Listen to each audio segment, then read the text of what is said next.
When the NBA announced that rookies who kicked off their careers in the bubble last year would still qualify to win the Rookie of the Year award for the following season, we all had one name in mind that we thought could legitimately take over and snatch the trophy: Bol Bol. Bol Bol has been a guy that we've been excited about for quite a while, and it's mainly for his freakish combination of height and talent. Oh yeah, and because he's the son of Manute Bol, the tallest player in NBA history. Don't be deceived by his early celebrity status, however, because 1 year before his birth, his father, Manute, was taken in by the South Sudanese government and was banned from returning to the US after being accused of being an American spy. Him and his wife had to flee from civil war and eventually were stranded in Egypt for years, where Bol Bol was born and lived out the first few years of his life.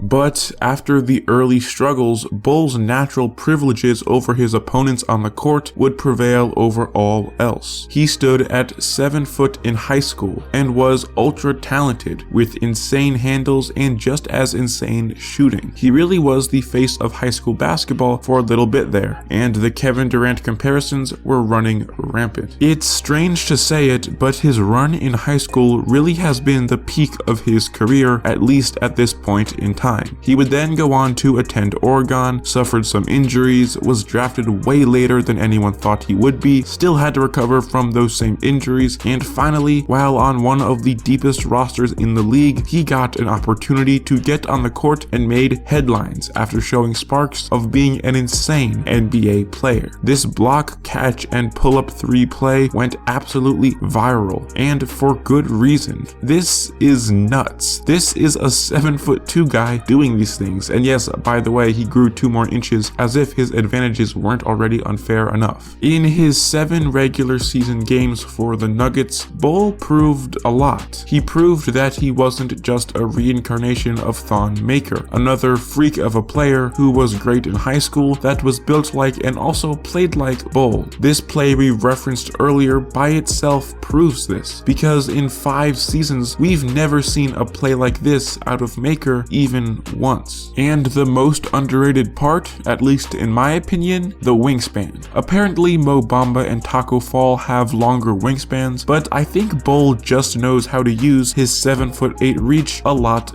better. Just look at this screenshot. His feet are on the ground and his elbow is near the rim. This is a guy that plays power forward. You know who else plays power forward? Royce O'Neal. He's 6'4". Good luck trying to guard this guy, buddy. But the Bol Bol talks have been slowing down rapidly. It really just seems like the hype is up, and that's strange, especially for a player who had so much potential. I don't know why nobody is talking about it, or maybe it's just me being out of the loop, but the guy isn't even in the Nuggets rotation this year. In 3 games, Bol has played 14 minutes, has yet to score a point, and has a rebound, a block, and 2 fouls recorded for the season. I'm not gonna criticize his performance given how small of a sample size it is, but what is this? Denver, play the man. We already know he's capable. We already know his floor is a lot higher than many might have already thought. So what's going on? Denver really has a cluster of power forwards signed to the roster, a total of 6 as a matter of fact. We all know Paul Millsap is the set-in-stone starter, and off the bench they did sign JaMychal Green, but he was inactive for the first 4 games of the season due to injury. And although 6 power forwards might sound like an intimidating amount of competition, most of these guys really are no names. One's on a 2-way contract, and as for the rest of them, I'll put a lot of money on the line that you've never heard of any of them either. In game 1 of the year, Paul Millsap played 36 minutes. That's a lot of playing time. In the first quarter of this game, Millsap gets some rest and Denver opts to just play without a power forward. No minutes for Bol Bol. Game 2, Bol Bol gets the most playing time he's gotten all season at the time of this recording, and by that, I mean he gets to play 5.5 minutes. Millsap only plays 21 minutes, and when he's not in, he's replaced by PJ Dozier over Bol most of the time. Denver really likes to play this 4-guard small ball lineup when Millsap rests. Game 3. Bol plays 5 minutes yet again. Ogier replaces Millsap when he comes out of the game at around the 3-minute mark in the first, the way he has continuously been doing so throughout this season, and then 2 other power forwards in Vlatko Cancar and Zeke Naji enter the game to play in the garbage time of a blowout game that Bol could have very well showed out in. I have to assume that Mike Malone views Bol as too good to participate in garbage time minutes, but also not good enough to be in the core rotation, which is pretty much meaning that Bol is stuck between a rock and a hard place. I mean, under that logic, how is he ever supposed to play? He's going to play 3 minutes in the following game, and then JaMychal Green is going to return back from his injury, and with that, one of the most hyped up prospects of the season will then go on to rack up 4 straight DMPs, only to play 2 minutes in a game against Philly and drop a crazy stat line of 0, 0, 0, 0, and 0. The whole situation is just really unfortunate. Denver's known for their ability to implement new players into their system like Michael Porter Jr., Monte Morris, and Malik Beasley back when he was on the team, but we've also seen outliers like Isaiah Thomas fail to find a role there. Maybe Bol might just be one of these outliers. At this point, all I can do is hope that I'm wrong, but with the acquisition of JaMychal Green, the overplaying of Paul Millsap, and the small ball lineups where PJ Dozier is playing the 4 we've seen being used to kick off the year, it's not looking that great for him. We are only 9 games into the year, and pretty much every team's rotation is bound to change, and maybe the Nuggets should look into that. They currently have a 5-5 record and rank 10th in the Western Conference, and I honestly don't see Mike Malone being all that stubborn of a coach, so why not give it a shot? If what you're doing right now isn't working, you honestly don't have all that much to lose. Unfortunately, however, after years of waiting and having to contain his abilities, Bol Bol is only going to have to do more of the same. He's not in a great spot in Denver, and honestly, maybe a trade is on the horizon. At this point, it's just too early to tell. I really just listed like 4 different possible outcomes that I honestly can say are all realistic, so I guess we are just going to have to wait and see. It just sucks to see this guy have to wait it out for yet another year. I'm gonna finish this one off showing you all a clip of Nuggets coach Mike Malone talking about Bol's role with the team. He doesn't rule out the possibility of him getting some playing time in the future, but also makes it very clear that he is going to have to earn his minutes. Nothing is going to come easy.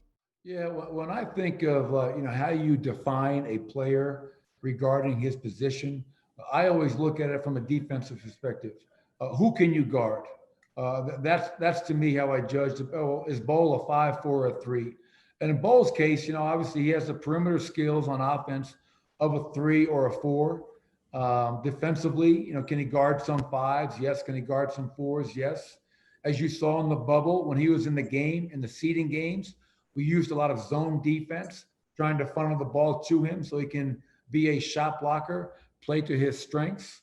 Regarding his role this year, we have a lot of talented players, and nothing is going to be given to anybody. Bol's going to have to earn those minutes.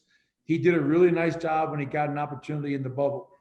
But just like I told our team the other day, last season was great. It was historic in nature, Western Conference Finals. None of that matters now.